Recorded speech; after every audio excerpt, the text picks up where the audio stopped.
Les amis de Wetch de Belgique et Zongi. Au centre porté, arme. Masolo ya bana poto ya solo et Zongi avec les amis de Wetch de Belgique. Pe masolo na biso ya mboka na ndenge moko ya bien. Les amis de Wetch de Belgique, média ya liboso ya diaspora, alimi à l'international. La Bango. Les amis de Wetch de retour à Kinshasa. Comme vous le savez, les amis de Wetch, émission à vérité, émission Oyo. Et bien, nous avons bien, en tout cas, Torozong est là toujours. Na ndenge tout ça là qui n'a bino na bané wane les kaki.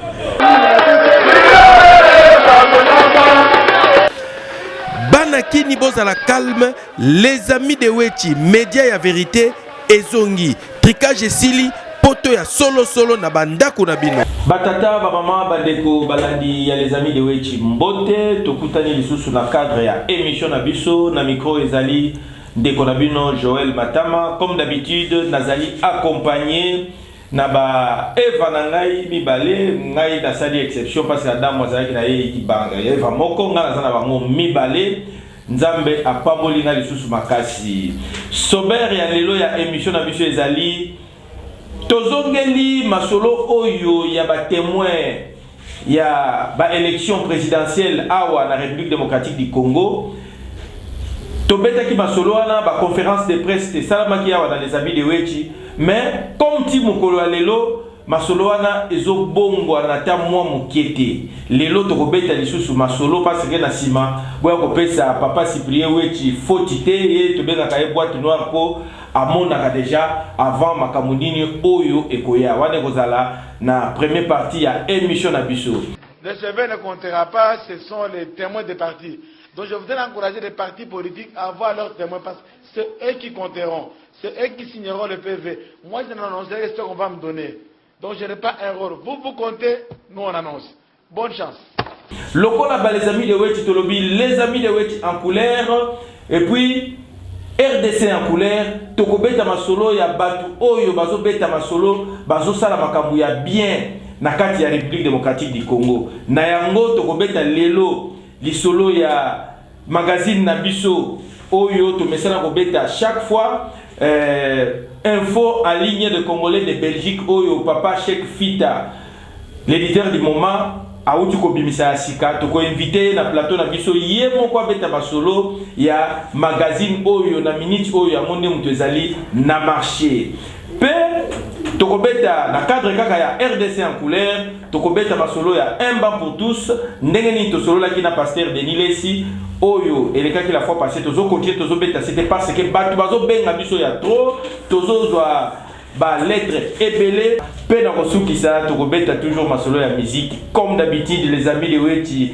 masolo ya musique ekoyo kotika biso na nzoto te eloba papa Wemba la musique est une drogue ndepo na lelo tokosukisa na musique na biso ya mutu ashi tokokende kuna na province présidentielle et pas ya Fachi Beton nde tokochela bino musique ya Lelimba Wakutila pona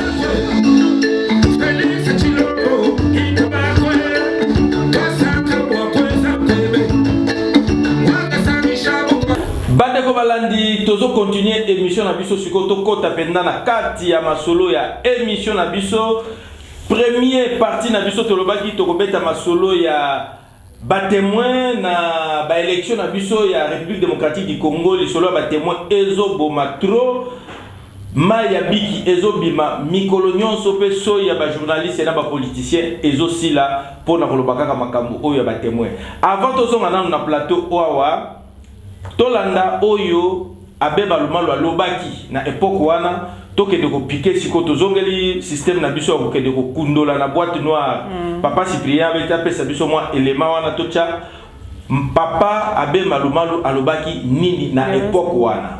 La question de règles de jeu pour donc les nationaux, les observateurs nationaux, les partis politiques. Cette question se pose avec beaucoup d'acuité. Pourquoi? Parce que les partis politiques ont fait savoir que sans financement, ils sont incapables de déployer les témoins dans les 50 000 bureaux de vote. Il demande à la commission électorale de donner les moyens. La commission dit je n'ai pas ces moyens-là. Et c'est même interdit parce que si vous venez surveiller le travail de la commission, vous ne pouvez pas attendre la commission qu'elle finance encore votre travail de surveillance. Donc on ne sait pas quels sont les organismes qui peuvent aider les partis politiques à ce qu'on puisse déployer les témoins de ces partis à travers les bureaux de vote. C'est important, mais quel mécanisme est possible? Ça, ce n'est pas facile à répondre.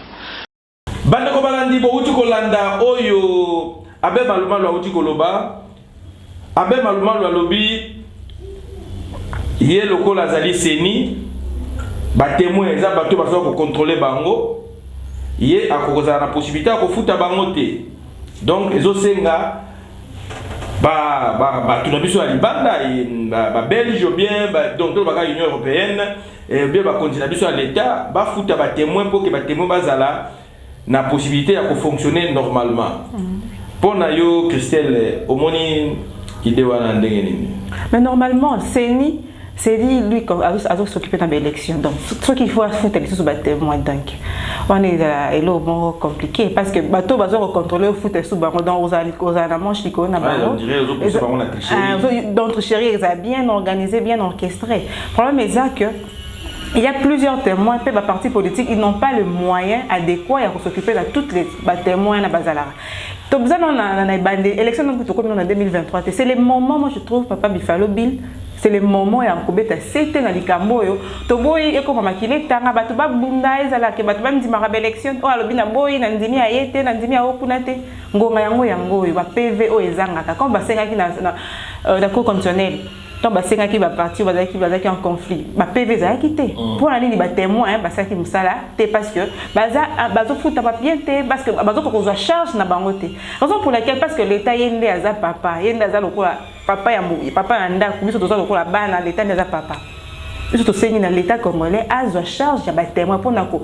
Diminuer à ce que casser ça la ma, troubleuse à la après période électorale. Pour tout ça, on a Kimia, on a gagné, c'est toutes ces preuves possibles qu'il y a gagné qui. On a gagné, on a preuve qu'il a gagné qui. Comme ça, Kimia Kozala.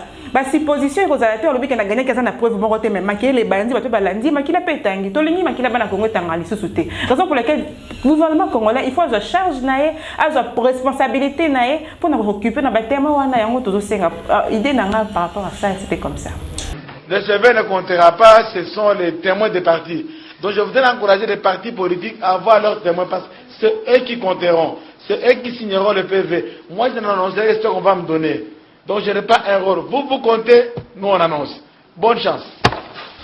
Nous avons 75 000 bureaux, 75 000 bureaux de vote. Au moins, surtout si tu as témoin, vraiment vérité, il y a ma voix c'est-à-dire qu'il faut engager au moins 75 000 personnes. Na combien est-ce que Akokoka na transport na rotina partout dans la République démocratique du Congo? Est-ce que Akokoka il y a un autre senga que ba konzi gouvernement là dessus qu'on va besoin quand même soutenir l'élection. Ba témoin en charge. Opposant à un bon côté, à l'élection, abimisa sumbon nae, afuta batémoin. Normalement, gouvernement, il faut avoir témoin en charge. Bon, témoin et bimina maboko gouvernement pour soutenir l'élection.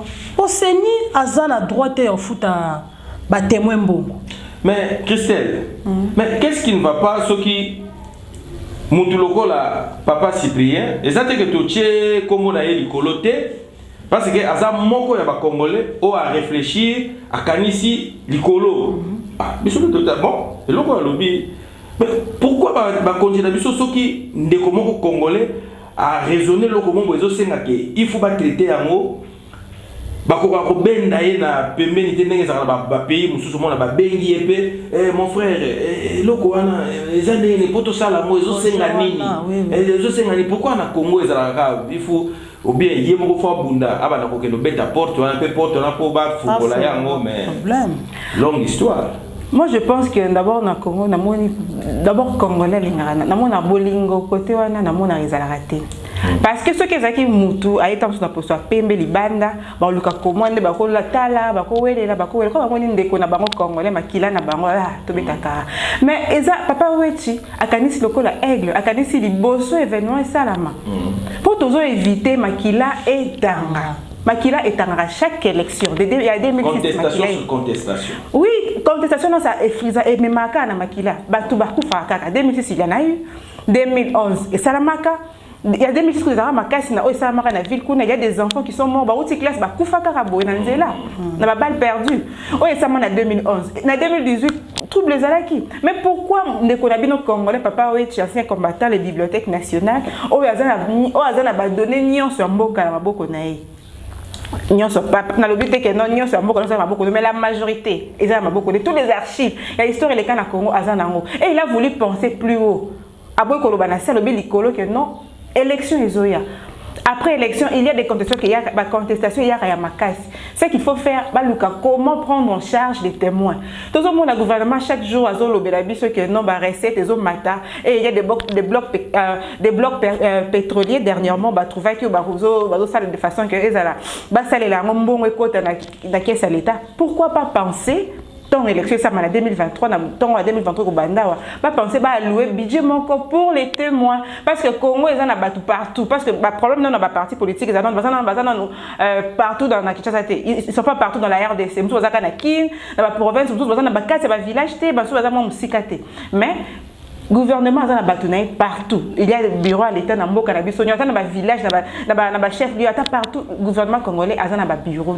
Donc, il a la possibilité, il y a des témoins partout. Puis, on charge, le coup, papa en charge pour qu'il n'y ait pas de contestation, pour que Makila peut être arrêté, à prévenir Makila. Et ça, c'est que non, pour papa, oui, Chalobi, non.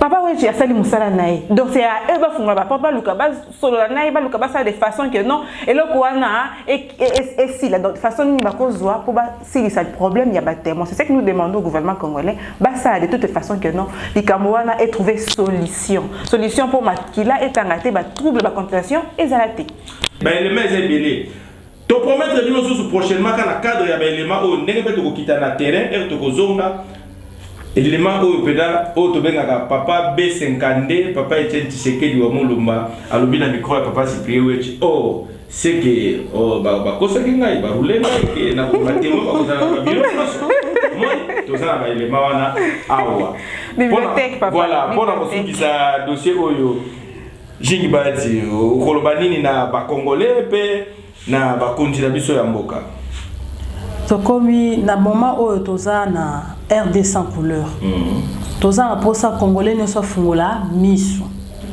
ko fungola misu na ndeni to moni déjà 3 fois oyo makambo eleki na élection oyo za 4e élection na biso 2023 en tout cas to pesa ngo chance peuple bo telema bo fungola misu moment fungola misu ngo na élection comité to boyelelo o tricage o basala ki bo non moment yango yo gouvernement il faut ebimisa mbongo pour na ko soutenir élection oyo gouvernement il faut ebimisa mbongo pour na ko pesa tout le témoin oyo akozala na centre nyonso ya bureau de vote yango vraiment eloko na ngina senga yango na gouvernement il faut tamisu na projet au papa Cyprien Wechi azalaki nango. Christelle Pemba. Oui, Pembo, papa. C'est la même chose, Kaka, la même chose que le gouvernement vraiment a beaucoup à penser comment vous avez habitué pour nos témoins pendant période pendant élection. Donc, comme il y aura 75 000 bureaux de vote et on sait combien de candidats présidentiels, parce que là, ma tellement grave côté Kuna, il y a des dérange chacun. Donc, non, il y a combien de candidats et témoins, ils vont comment faire pour foutre à témoins. Donc, pour qui m'est-ce vraiment le gouvernement congolais a beaucoup na likanisi oyo papa wechi kanisi eza malamu mingi pona mboka na biso. Voilà bolandi ndenge nini bande kona bino ya basi bande kona biso ya basi ba lobby pona o etali ba témoin ngai na cadre na ngai kaka na ndenge na ngai Buffalo Bill le shérif de Paka Juma toboyi tozonga susu na sima et que abe maluma lo komi ko proclamer ba élection na kati ya char na 2011 tozaki na deux présidents moko officiel moko na kati ya ndako na ye bazo prêter serment. Na 2018, ti lelo tozali moko azalaka président élu, moko pe azo fonctionner normalement, azo signer pe azo ba décision ya moka. Voilà nous surtout to koloba ezali faute ya ba témoin. Tozo continuer émission na biso tolobi RDC en couleur, les amis de Wetchi en couleur. Na deuxième partie tokobeta masolo ya bandeko na biso nyonso tu ba congolais oyo na niveau na ye azosala makambu pote aider baninga asalisa baninga apesa baninga information a bien asala musala poke baninga mususu pe misu efungwama na yango tolakisaka bino chaque fois na ba émission na biso magazine oyo info en ligne de Congolais de Belgique ezali signé papa Cheikh Fita. Donc tokovanda awa tokobenga pona bino papa Cheikh Fita to beta na masolo idée nini azwaki kwa bana kosala ba magazine oyo au juste azalaki inspiré ndenge nini parce que zakaka pambate mutu atamboli mokili mobimbati fin de fin abada kosala biso ba magazine boy peut-être ezaki ne loko moko pour ça qui est asala ya ndenge papa Cyprien we chalobaka pour asala un ban pour tout ça raisonnaka papa na ye pona yango tobenga papa Cheikh Fita tobeta na masolo ya magazine oyo papa Cheikh Fita mbote Bifalo Bill mbote surtout na balandiage émission na bino des amis de Wetchi de Belgique. Oui, papa Cheikh Fita nazo pe awa nazalana ba Eva na ngai kuna nazali na Christelle Pembo awa nazali na Jinge Bahati. Mbote papa Cheikh Fita. Mbote mademoiselle, mbote madame, mbote mademoiselle. Mbote papa. Asepeli ndenge boyabinga na plateau na bino. Voilà, papa Cheikh Fita oyo ezali info en ligne de Congolais de Belgique ezali magazine oyo zosala. Avant de kende na no betela biso masolo ya oyo ebimi parce que oyo eza ya sika. Oyo ebimi kaka ebimi semaine oyo kaka. Et comme na Kinshasa avant-hier, avant-hier. Moni lokoyo to sali eza en même temps pour na ko indiquer surtout ba décideur parce qu'il faut qu'on démarque eza à la portée de tout le monde.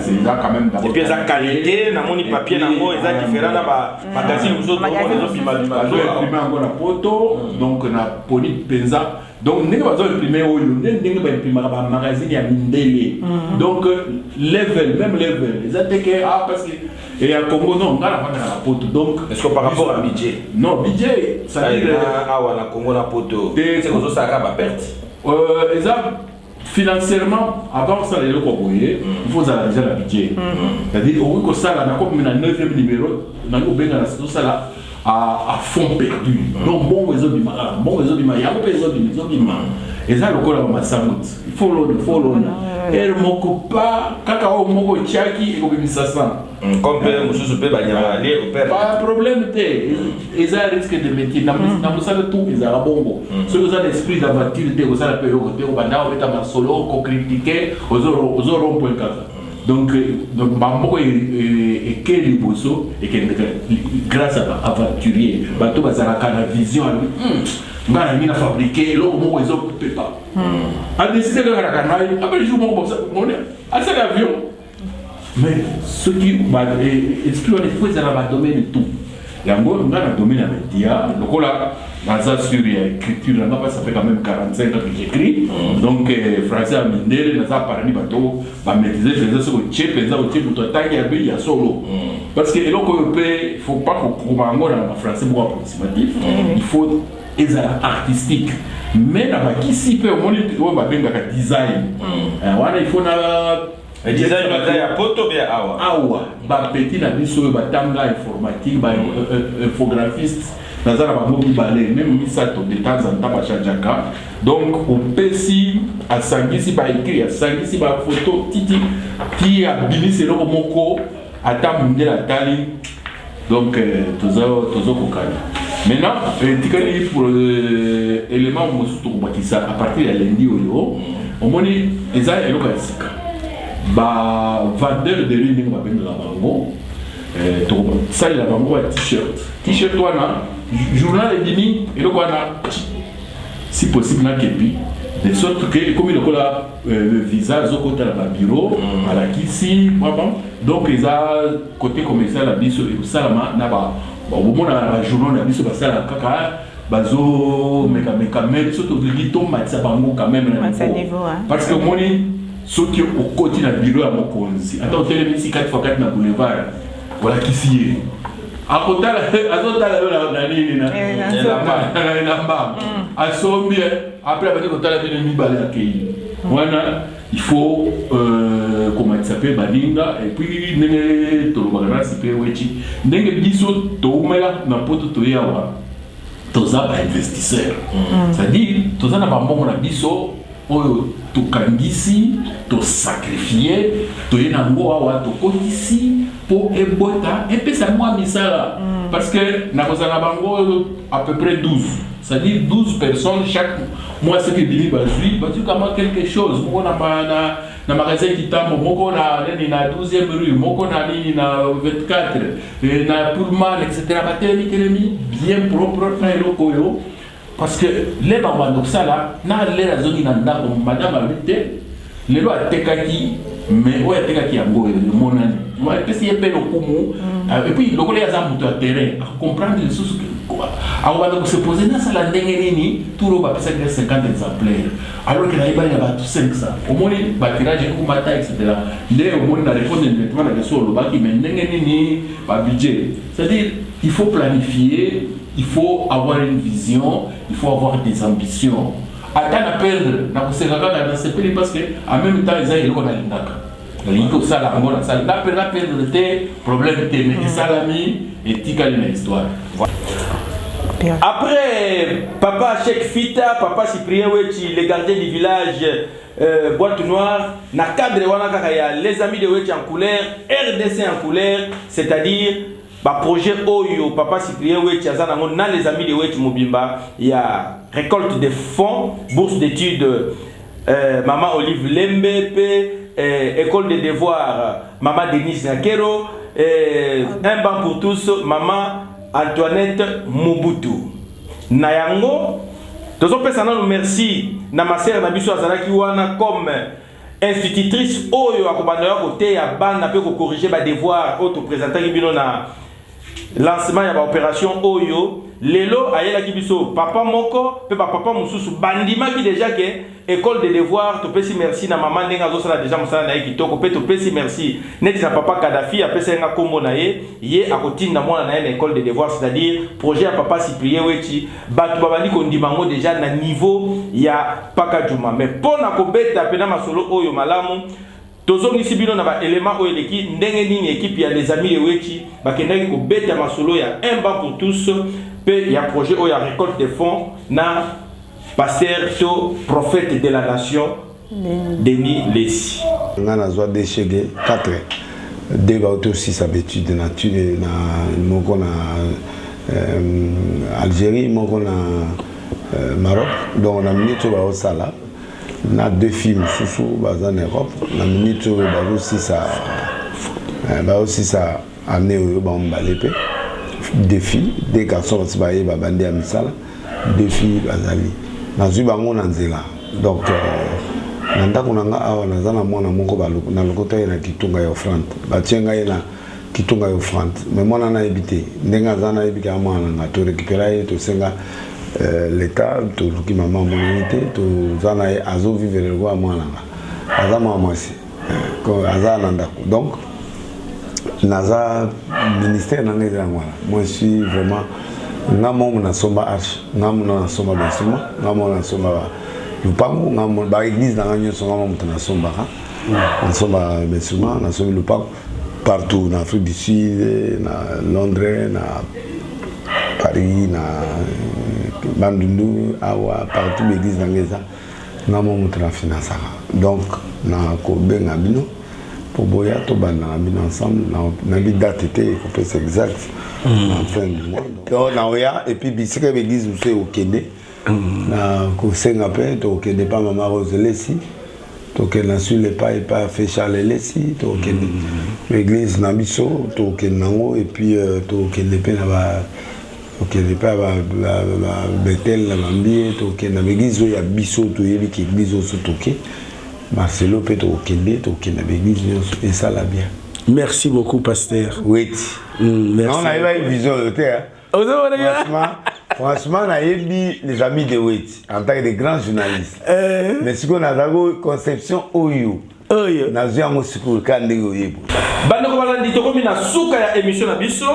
Jing baati soki ozali na mwa bato ya kopesa mwa losako biso bangala tolobaka bongo losako et la carte voilà donc soki bapesi yo losako yo zongisi na proverbe yo pe mwana moke kopesa mokolo losako te mokolo kopesa mwana moke losako te mwana moke na kopesa mokolo losako epa na biso bangala ezalaka bongo yango pesa mwa losako epa bakolaka o bazali pe toyeba Christelle apesi pe losako pe biso toleki losako na bokulaka nanga honorable di ye li papa solution wa kangingi ngiri losako na terre au Chongola na les châteaux kambisto kangi les châteaux qui wa mukongwa koba kambisto kangi les châteaux mokonza banda sans oublier famille nanga famille Molobe na pesi Yolande qui masambote na pesi Dunia Katoka mbote sans oublier Freddy Mavungu kuna na Brazzaville.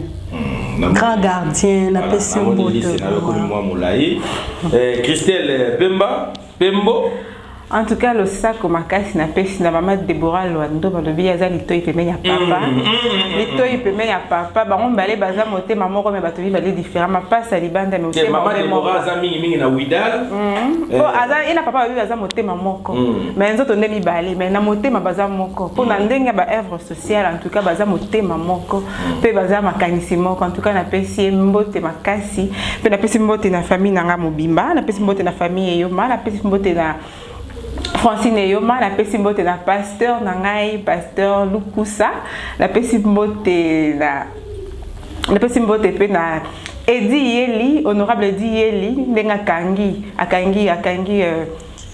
akangi bandal, akangi ngiringiri dans la pesi mbote belé na pe to sengi ba soutien na par rapport ya projet na biso ya les amis de Weti to sengi vraiment le boko na soutien na pe la même chose na maman Deborah Loando dans le soutien belé na projet na biso ya bourse d'études un bon pour tous plus école de devoir pe la pesi mbote na batunyo sur total la biso na paka juma mbote belé na ba na paka juma en tout cas bola kiske boza likolo bozo se prendre en charge bino moko en tout cas félicitations na bino ebelé pe tokunda mbalasima ba téléspectateurs na biso. Oui, pour nangai tokomi na suka équipe ya les amis de Weti tozali awa na Kinshasa bobenga biso na ba numéro na biso ezawana na ba écran na bino soki bobengi oyo nyonso to azali na contribution na ye peut-être tozu possibilité ya kobenga été abenga biso wana pe na kosukisa tokobeta toujours masolo ya musique comme d'habitude les amis de Weti masolo ya musique ekoyo kotika biso na nzoto te eloba papa Wemba la musique est une drogue ndepo na lelo tokosukisa na musique na biso ya mutu ashi tokokende kuna na province présidentielle et pas ya Fachi Beton nde tokochela bino musique ya Lelimba Wakutila pona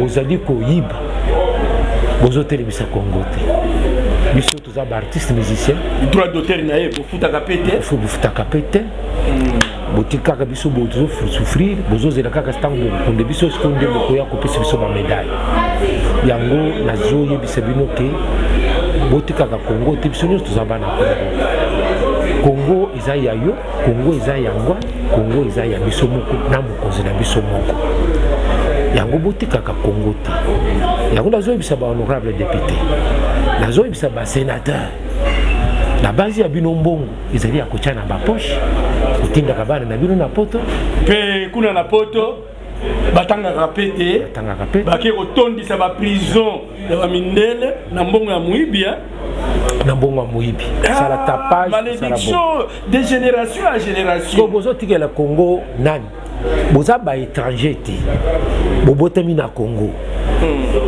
bokoli na Congo botangi na Congo bosilisi boza ba congolais mais sikoyo Congo bozotikela ngai ou bien bozotikela les amis de Watch ou bien bozotikela et puis président de la République totanga minerval gratuit primaire, secondaire, na université. Oui.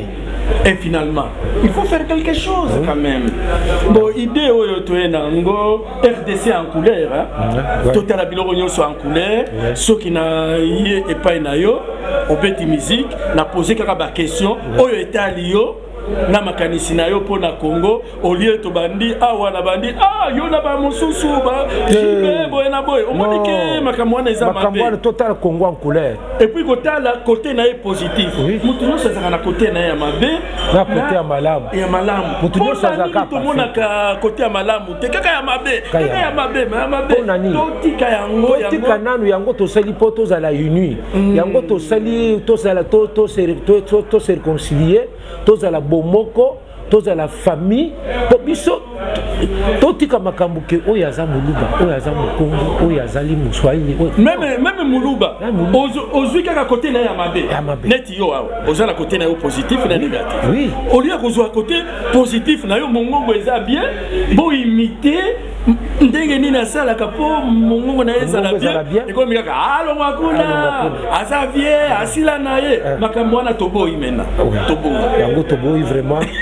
bongo te eza bongo toboyi makambo wana soki yo journaliste oyambi politicien ou musicien obandi makambo ya bana na ye boye na boye toboyi biloko wa oyambi be abetaka musique ya bayuda poser ba question oyo zotala ngai na musique na ngai okomi kotala oke kote mwasi na ngai oke kote bana na ngai oke kote bona nini binande musique yokande musique RDC en couleur yo journaliste obandi ko poser ba question ya boye la boye tokozongisa makambo ya mboka tolongoli ba chemise ba coup de tête parce que na yoki dani sénateur yepe asa ba katière ça za pe katière yepe ça le pas sport émission et koleka na CMDJ le mercredi moi message pour na balandi il y a les amis de Wechi non retour il y a les amis de Wechi la idéologie à Sika RDC en couleur balandi les amis de Wechi talande les amis de Wechi denga bazo tambola talande bazo PCP couleur à Congo po baza ba congolais binonyo so bazo bozo lande les amis de Wechi vraiment émission na biso ezakitoko les amis de Wechi baza ba doyen na ba émission baza ba grand prêtre na ba émission biso ngai moko les nazo confirmer yango na yope faut confirmer yango mutu nyonso ayibi les amis de Wechi abi déjà que très fort bao balandi biso to pesa Congo na biso couleur Congo oya biso RDC en couleur ezala en couleur mutu na mutu nyonso azwa eloko nyonso asalaka achango liboso po Congo na biso ekende liboso totika biloba totika bisala sala totika bo muyibi totika tokende na Congo na biso totika elango mutu te biso moko tosimba ka Congo na biso ni côté ya musique ni côté ya politique ni côté ya commerce ni côté ya ba opérateur économique de Congo na biso ekende nde liboso yango na pesi milongo. Merci beaucoup et puis tozala la bolingo ya Congo omoni sénateur abengi biso ye moko alobi asengi un franc ngai na sengi un franc pour na bolingo ya Congo toye tozala na esprit wana même ceux qui apesi biso lelo tokolia ngo mais eloko tosali ngai muswahili mungala tobini abeti tempo moko a Congo na biso Congo kitoko elenge Congo ezala na musique ya songo